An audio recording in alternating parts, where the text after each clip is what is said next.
You are tuned in to She's Crowned with Confidence with host Dr. Nicole Steele. This Power Pack podcast was designed to remind listeners of who and whose they are and to encourage, equip, and empower them to regain their confidence and reclaim their crown.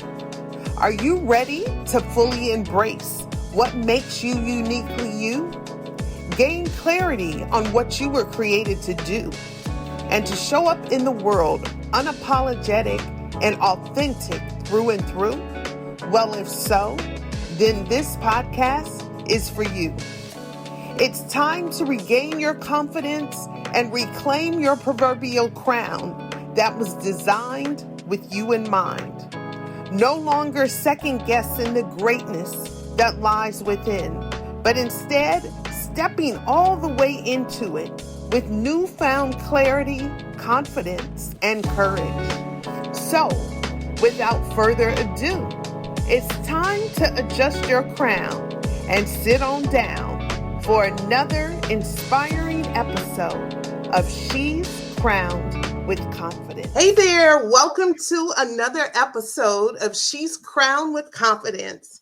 I'm your hostess, Dr. Nicole Steele, the confidence coach, bringing you another fabulous story of one of my sister friends. Today on the show, I have the pleasure of introducing our listening audience to a woman that I have had an opportunity to do life with for quite a long time, but in different capacities. My guest today is Miss Rhonda Spratt. I'm going to have her introduce herself. She is a multifaceted woman. She is a phenomenal mother, businesswoman, and change maker with an incredible testimony. So welcome to the show, Miss Rhonda. Welcome. Hi. Welcome. Dr. Nicole, thanks for having me. Yes. Hello, audience. As Dr. Nicole said, my name is Rhonda Spratt. I am the single mother of a beautiful young daughter. I'm the owner of Bella Luve Goes Bella Luve Events by Design. It's a boutique event planning company here in Atlanta, Georgia. And I'm also the founder of Bella Luve Goes a nonprofit that I recently founded to honor the memory of my mom who lost her battle with metastatic breast cancer. Yeah. Well, thank you, Rhonda, for being a guest. And as you mentioned, you are the mother of a phenomenal young lady, one that I have gotten to know personally. Your daughter, Kristen, has grown up in Diamond in the Rough. She has now graduated. She's an alum of the Tuskegee Institute, and going on to further, her endeavors. But I had a chance to meet you for the very first time as a mother who was entrusting the organization that I work with, Diamond in the Rough, to walk alongside you and your daughter. Yes. And so with this particular podcast being focused on confidence, I am a big believer that confidence is a muscle that we got to work. Nobody ever arrives. There are different seasons in our lives where our crown of confidence can be compromised. And so I know as a mother, and I know that there are a lot of listeners out here who are raising daughters, myself included. Tell me about, one, why it was important to get your daughter involved in a program that could build her confidence, but also why it was important along your journey for you to model confidence for your daughter. Okay. Well, as you mentioned, at the time that we came and joined Diamonds in the Rough, Kristen was at fifth grade. I started to have issues with Kristen at school. She had behavioral problems. I think a lot of it was attributed to perhaps her dad not being in the home. But I think a lot of it was also due to social media too, and the pressures of being a young girl and trying to figure out where she fit in the world.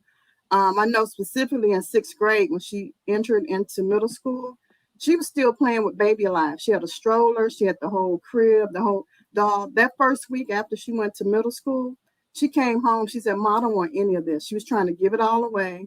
And she was wanting to wear makeup, lashes, weave. It just switched just like that. And so I started having issues in sixth grade. I think that's when girls are most prone to start questioning themselves and they're not sure who they are.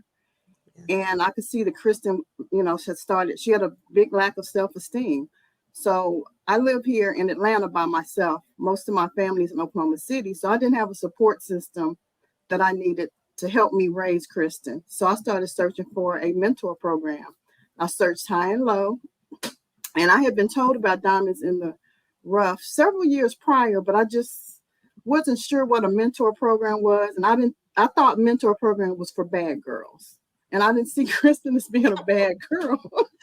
And so, but anyway, so I knew about Diamonds in the Rough. So I eventually took a chance on Diamonds in the Rough, brought Kristen, and the rest is history. It was just, she needed a village around her other than myself. She needed others to tell her the same thing that I had been telling her. And since she's the only child, she needed to be surrounded by other young girls who were experiencing the same things that she was experiencing. And so as her self-esteem started to grow, the changes, the behavior problems that I was having with her, they eventually started to fade away. Not immediately, but over time, she became very, the diamond in the rough became right. Yes, I remember the journey, and to see her now, thinking about when she first came in, like many, just, rough. All of us are rough around the edges, but I remember, I remember the resistance that she had to all of it. She wasn't trying to hear any of it, but now fast forward to see how she really settled in, found her voice, and now is using her voice in incredible ways.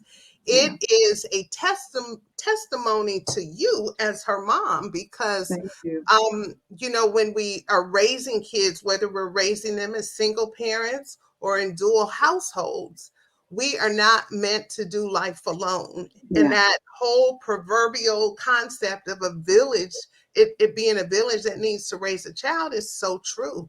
And so kudos to you and to all the others. And I appreciate the fact that you spoke about the misconception that you had, that many people have, that mentoring programs are just for those that are at risk or those that are on the edge. But all of us need mentors, adults included. We all need mentors in our life. So kudos to you for taking the step and signing her up. Yeah.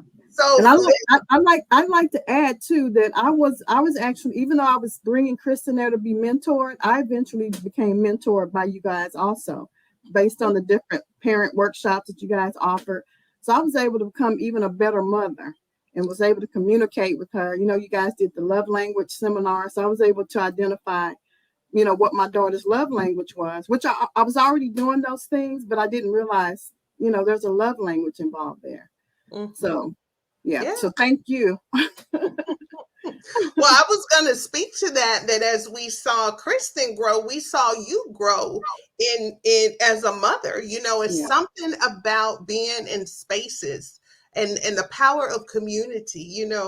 I'm not to say that Diamond in the Rough was the only positive force in you and your daughter's life, but there's something about being in spaces where you learn that it's not just you, that you're not just going through this or experiencing this, or I didn't know this, even for myself as the director of Diamond in the Rough, I'm still learning. Yeah. I'm still becoming a better parent, because we never ever arrive. So kudos to you. I'm sure if I was to have your daughter on the show and I was to ask her to give me the image of somebody who she feels exudes confidence, or who has been kind of a confidence role model to her, I have no doubt, hands down, you would be the first one on her list. Thank Because you.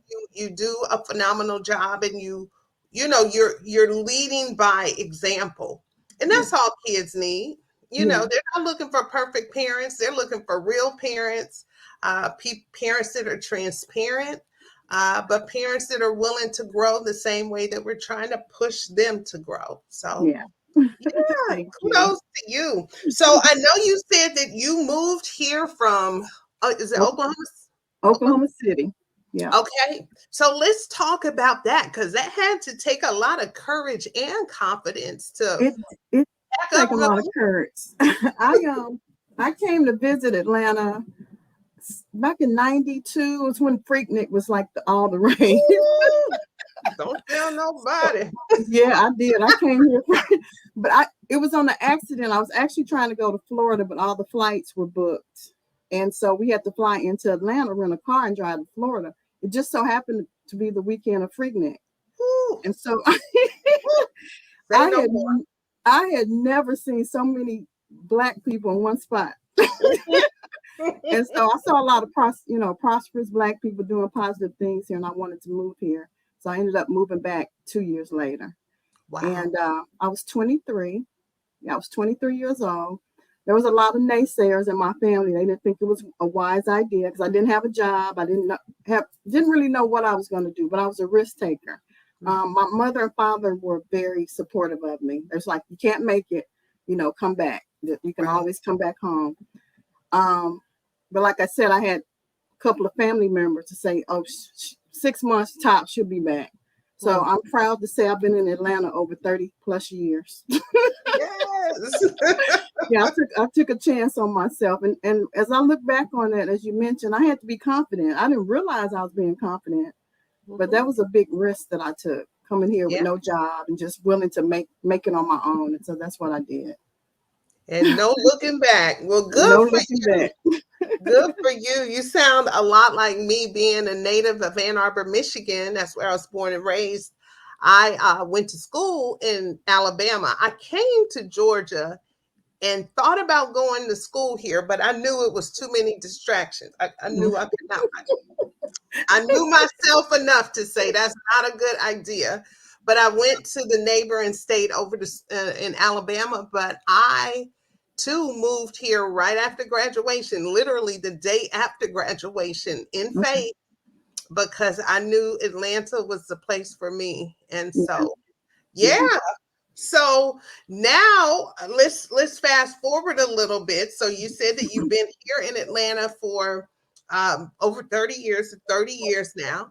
Yeah. And a lot has transpired in that time. So let's talk for a moment about different seasons of your life where your Yeah. crown of confidence, which I'm a firm believer, that's the whole purpose of this podcast. I'm a firm believer that as daughters of the King, we all are presented with this crown of confidence with a clear understanding of who and whose we are.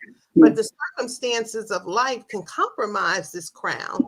Yeah. And either it is our crown being confiscated by, life circumstances, or us showing up in the world with crooked crowns because we're tired or burnt out. So many Yeah. different things can take place. So when you think about these last 30 years or Yeah. so that you've been in Atlanta, what are some moments during your journey where your crown was compromised? Yeah. When I look back, one thing I didn't mention, I'm a recent empty nester. I think you kind of mentioned it. So now that my focus is not totally on my daughter like it was before, I've been able to reflect more on my friendships, the people that I've been surrounded by. And when I look back over the past 30 years, some of the people that I thought would still be in my life to this day are no longer there. It's like I've gone through a series of cycles of friendships. And what I Mm, realized is I was holding on to a lot of stagnant, toxic old relationships from back home because mhm. I guess I wanted that sense of familiarity, and I'm loyal to a default. So I wanted to remain loyal, but I had outgrown some of those friendships. Like, me taking the leap of faith, moving here. Some of them couldn't understand why I want to leave my home and come to a state where I knew no one. Mhm. So, not that I thought that I was better, but my mindset was just constantly shifting and I could no longer have, basic conversations with people. And not only friendships, even people within my family, cousins. Mhm. There's some cousins, and I've had to learn how to set boundaries, not Yes. only within my friendships and my relationships, but within my family. And I Mhm. think what's been most hurtful is the boundaries that I've had to set with my family members. Yeah. And because you don't cut family members off, but if they're toxic and they're a hindrance to my growth and my daughter's growth, I've had to cut some family members off. Yeah. And that's a hard thing, but it's a necessary thing. It You is. know, we get to pick our friends, but obviously we don't get to pick our family. But we need to have those moments in time where we're very honest with ourselves and to ask ourselves, and you talk about it, the boundaries are necessary. Yeah. You know, just because you're related to somebody doesn't mean that they have carte blanche to just treat you any kind of way, or you know what I Right. mean? And Yeah. you know, I have a family member, former family member who I should say former family member, but listen, their life was like this, and I was like, listen, I don't like roller coasters, so I'm not riding. I'm gonna Yeah. get on I'm off this off. roller coaster. Deuces. Yeah. So, you know, it's a really hard thing. And then when you talk about your friendships, you know, that old saying, people come into your life for a reason, a Mhm. season, or a lifetime. It is so important for us to be constantly assessing those people in our Constantly. in our lives. And I Const- yeah, you need to do an audit of the people in your phone, the people that you yeah. know, that circle of influence, because there are some times where people will allow people in our lives beyond the season that God intended. You Yeah. know, it doesn't make them a bad person. It doesn't make you a bad person for knowing what season you're in. But everybody doesn't want to grow, and everybody's not going where you're going, and it's Exactly. okay. You Yeah. know, so Yeah. good for you. So in those moments where you had to make those hard choices and set up those boundaries, how were you able to do that and without losing your mind? How were you able to do that? It's funny. I was watching the last interview that Oprah did with Michelle Obama. She called it a slow ghost. Slow go. Slow, Oh, and that's I had been doing that. Not real. I would like not answer the phone or not respond. So I was slow ghosting people. okay. Some people I couldn't slow ghost. They would still call and try, and I just had to do. Hey, look, we're not on the same path, and Hmm. I've enjoyed our time together, but I Yeah. just keep, And that was a grieving process. I don't want to make it sound like it was easy. Hmm. There was a friend I had known for a very long time, and I had just basically outgrown her. She still wanted to talk about things I did back in the 90s, and I'm not still that person. And she was Exactly. okay as long as I stayed where I was and didn't, challenge myself to do anything different, whatever that was, losing weight, buying a house, Hmm. moving. But as soon as I challenged that, it was an issue with her, and she would give me backhanded compliments. And Hmm. I had to make the hard decision to walk away and let her go. Yes. And and in that, I'm teaching my daughter too. When someone is heavy, when they're energy vampire, that is not your friend. You don't need them in your life. They're distracting you from your purpose. And That's what I right. should have been focused on, I was too busy caught up in these toxic friendships. Hmm. Hmm. So I had to let it go. Yeah, you got to protect your peace by any means necessary. You really Yeah, do. And sometimes, because obviously working with girls and working with ladies, you know, on the other side of the house, I know you talk about the loyalty. You know what I yeah, mean? Sometimes it's that loyalty that can trip us up, or the guilt trip that people put on us. Oh, you think yeah, you better? Oh, so yeah, you think? Oh, so you know? Talk to yeah. the hand. I Yeah, don't who you remember who think used to you say are? that, but talk to the hand. Yeah, Really, because at the end of the day, we're responsible for us. You know what I yeah, mean? And and it's not that, you know, people can't grow this way and that way, but if people are stagnant in their lives and they're pulling you down, like you said, with the backhanded compliments, with the, you know, making you feel some kind of way and second guessing yourself, you've yeah, got to choose you without yeah. apology. And it is a painful process, and it can be almost like a grieving, a mourning process, It but is. you're so much better for it. So let me ask this, because this is one of the things that I think stomp people from making those hard decisions. They're like, Mhm. well, if I let go of them, I'll just be by myself and I won't. Oh, yes. So what was Doesn't that have like for anybody. you? What was that God like? knows everybody. It's it gets lonely, but what I'm realizing is when one person moves out, God will move somebody else in that position. It may not be to the capacity that that person was. They may be like a purpose partner. Like I've achieved a purpose partner. Once I let that person go, I mean, I met this person immediately, but it was Wow. like I had to let go. And it's strange because when I let her go and I had that conversation with her and told her that I wished her and her family well, it was like a big load off my shoulders. It was like, ah, I did it. Mhm. And Mhm. I was able to see clearer with my vision and things I wanted to do with my life.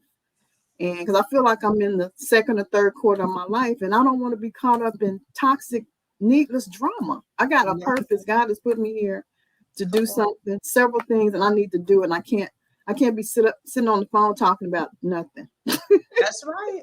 That's right. Because time waits for no one, and everybody's going to have to give their own account. Yeah, And that's really what it boils down to. So, really tapping into that purpose that yeah, God has planned for your life, and knowing that one day if things are well, you're going to come face to face with Him, and He's going exactly. to ask, "Hey, Rhonda, what was you doing?"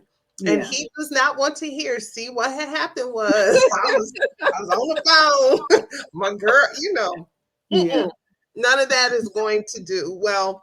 Kudos for you. Kudos for you. So Thank you. now I know that you have multiple businesses. You've got your design business, your event planning. So let's start there, because there are a lot of people who are listening that God's been tapping them on the shoulder. He's given them unique gifts and talents, or maybe ideas or concepts, Yeah. but fear has prevented them from stepping out and starting that business or writing that book. What was it for you that helped push you out there to start your business? And tell us a little bit about your business. Yeah. I think for one, I do have a couple of close friends that have. I don't want to focus so much on the negative ones. I do have some that have been there for me, from day one. And they would constantly say, you should do this or that because you're so good at this. So I've been hearing for years that I'm good with organizing events. I should consider starting my own business. And at the time, I was involved in a church. So I heard my pastor say, how God gives you several little clues. Yes, A ma'am. stranger may come and say the same thing. So it's like confirmation. Mhm. And so I just started doing little things. I stepped out on faith again. I think I came up with a name. I just started making tiny little steps towards the business instead of trying to have it all together at once. Go Yes. get the name, go get the EIN. Then Yeah. I didn't have a website for a while. Then I just started building up on that. And over the course of years, it's basically fine tuning it and deciding what exactly I wanted to do. So although it's an event planning company, my focus isn't on weddings. That's the big money maker, but Hmm. that wasn't what I wanted to do with my business. My business, I wanted to host events that empowered women. So Yeah. one of those things is hosting an annual vision board party. I believe in creating your vision boards. I have a couple behind me. Hmm. And just charting your life through the vision boards. And I love to travel. So I host an annual women's retreat every year to different countries. Of course, COVID put a stop on that, but Yeah. I'm going to get back with doing that. Good for And so, you. yeah, it's just little steps, baby steps.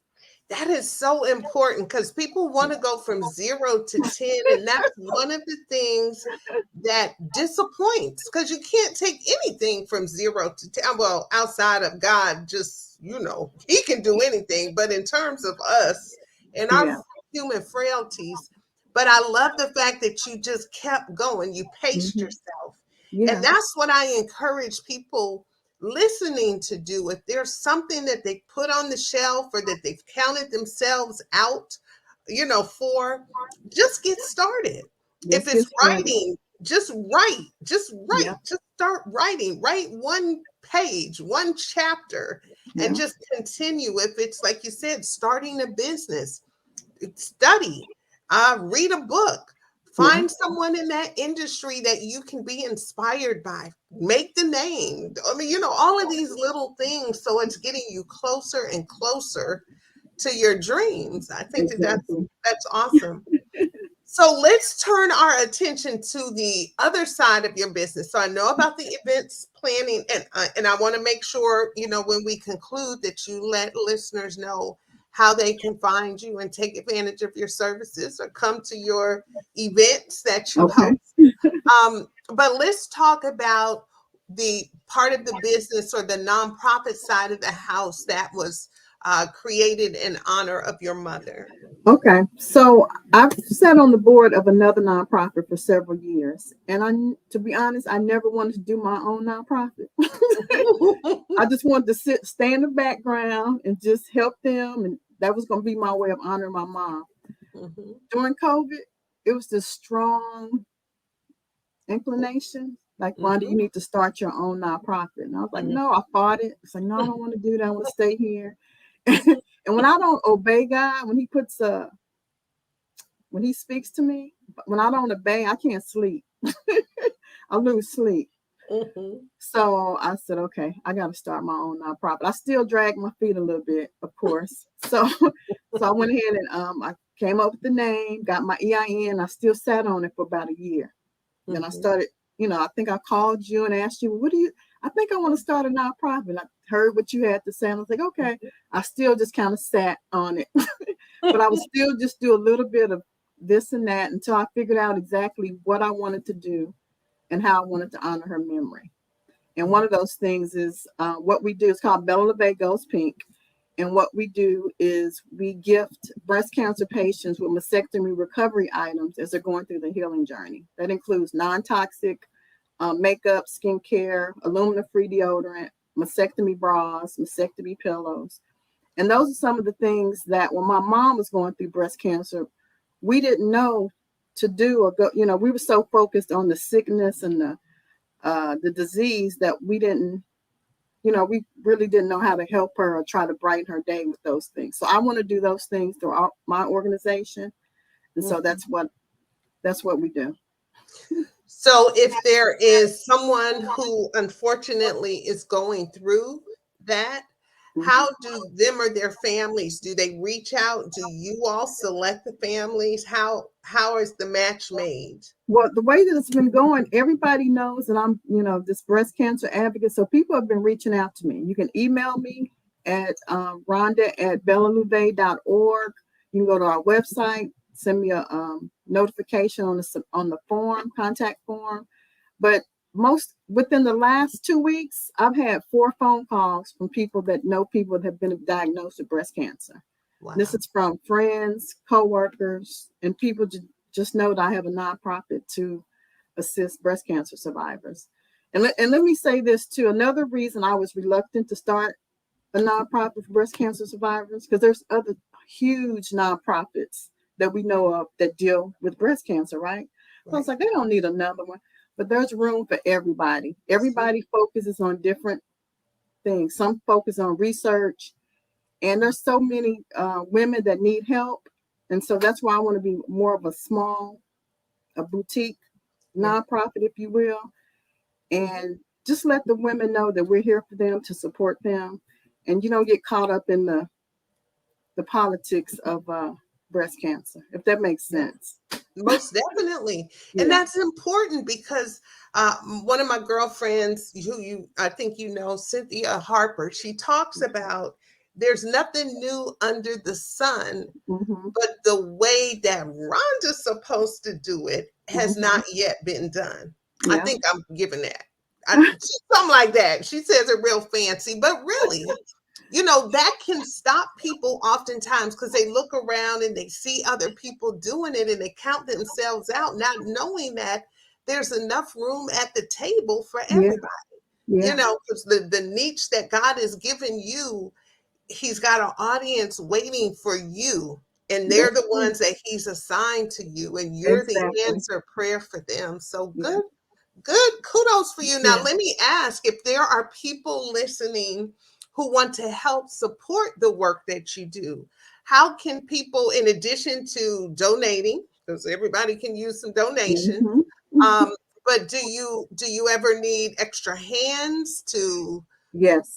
So we do need volunteers for the different events. We go to different health expos to talk about breast cancer awareness at the different health fairs and expos. And again, if you visit the website www.bellaluve.org, there's a contact form there. If you want to make a donation, there's a donation button there. You can donate quarterly, annually, monthly, or one-time donation. No amount is too big or too small. So your money will help. So all right, so y'all heard it here. And if anybody is listening, I always like to say this because people listen to this podcast on the go. So if you're driving, don't you worry. You can visit our website and get all of her information. Or you can also listen to the rebroadcast and share it with someone. Yeah. It's on YouTube and in all of the where you find your podcast. So in closing, Miss Rhonda, this has been a joy to have you here. So you've shared the ways that people can get involved. Can people learn about both sides of the house at that website? They can. And I want to share this too. Mm-hmm. We as Black women can be somewhat reluctant when it comes to talking about self-breast exams and mammograms. Sometimes I'm met with resistance when I'm at these different health expos. I've met a couple of ladies within the last month. 2 of them haven't had a mammogram in over 2 years. We have to be proactive with our health. Most definitely. Check your breasts. Choose a day of the month, favorite day of the month. Check your breasts regularly because early detection is key. The earlier the lump and the cyst can be detected and they can determine if it's cancerous or not, that can save your life. I would like to see where women, how we talk about purses and going shopping and movies. I would like for us to have like accountability partners. Hey girl, have you checked your breast this week? I know it's like a taboo type subject, but if we could hold ourselves accountable just to hold our girlfriend, our sister, our cousin accountable to doing her regular breast exams, I think that would make a big difference. I love that. So important. And especially from what I understand in the Black and Brown community, sometimes the cancer can be more aggressive or there can be different types of breast cancer that show up among women of color. And I don't think they really even know why that is, but we have to be very intentional and we've got to advocate for ourselves. And that even means for anyone listening, if you know your body better than anybody. Yeah. And so you being in tune, and even if you go to a doctor that says, oh, well, no big thing. If you have to get a second or even a third opinion, better that than to put your life in the hands of someone else. So, exactly. Yeah. And then also, let me just say this for those like us, Rhonda, who are mothers. Yeah. Again, we model for our kids. So you taking care of yourself as your daughters' bodies are developing. Let's take let's pull the curtain back and remove the taboo nature of this and teach our girls how to care for their bodies and advocate for themselves and to get in tune with themselves. So nothing like modeling it for those coming up. So exactly. As Black people, we tend to be secretive and keep secrets, and we're taught that keep secrets. But with our health, if there's a history of breast cancer, which there is in my family, I can't afford to be quiet and not let my daughter know, hey, you need to check your breasts. I have 2 nieces. And so it's a very strong presence in our family. So I'm very vocal about it. And I encourage anyone else, if there's anyone in your family that has breast cancer, you need to be proactive with your breast health. All right. Well, thank you for those words of wisdom. Now, I do have one quick question that I did not get to ask. Tell me about the name of your business. I love it. What does it mean? So Bella, my mother's name is Theola Isabella Spratt. So I took Bella, and Luve is Luve is my dad. I lost my dad to ALS. So I put my mother's and my dad's name together. And ironically, in Spanish, it means beautiful love. I didn't know that, but it means beautiful love. Because a lot of people say Bella Love, they mispronounce it. But it's my dad's first name, Lavelle. Wow. Beautiful. I've known about the businesses, but I never had a chance to ask that question. So, Yeah. well, Thank you for continued that. success to you. And again, for the listeners, you all, if you're watching us, you can look down below where you'll be able to find all of the contact information for my dear Miss Rhonda Spratt. And if you have not taken advantage and added my newest book to your collection, The Tale of 10 Crowns, you can also find that information below or visit She's Crowned with Confidence to get your copy today so you can make sure you keep your crown of confidence securely anchored on your head. All right. All right. So thank you again, Rhonda, for joining me. And to the Oh, thank you listeners, for having me. yeah, and to our listeners, catch us next time. Don't forget to share and subscribe. And we'll catch you next week for another episode of She's Crowned with Confidence. Bye. Bye. Thank you for tuning in to She's Crowned with Confidence with Dr. Nicole Steele, the Confidence Coach.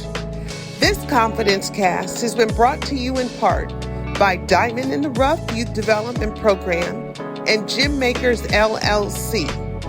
For more information on this podcast, previous episodes, programs, or products, simply visit she'scrownedwithconfidence.com or therealnicolesteele.com. You can also follow us on Facebook and Instagram at The Real Nicole Steele. Thank you.